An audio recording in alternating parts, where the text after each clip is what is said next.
ये कथा कैसे भी करवा दो, इसके बाद में कुछ और ही कर लूंगा मैं, कथा तो मुझसे होगी नहीं। इतने लोग बैठते हैं, डर लगता है, चित्त में घबराहट होती है। और गुरु कृपा से, ये तो नहीं कहेंगे बहुत अच्छे से बोले, लेकिन हाँ संभल करके कथा हो गई।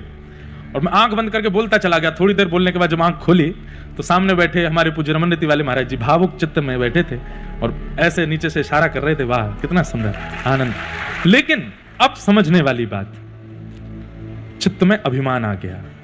व्यासपीठ पे बैठा था तब तक तो नहीं, पर जैसे ही नीचे उतरा तो जब लोग बाग सब बड़े प्रसन्न हो रहे थे, बधाइयां दे रहे थे, पहली बार कथा, इतनी सुंदर कथा करी इंद्रेश जी ने, ये वो, तो एक सूक्ष्म अभिमान आया, अपने आप के ऊपर ऐसा भाव आया, अब तो हम जीत गए जंग।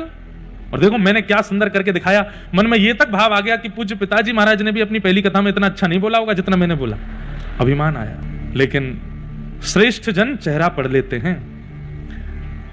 तो मैं तो बस फूले नहीं समाऊं।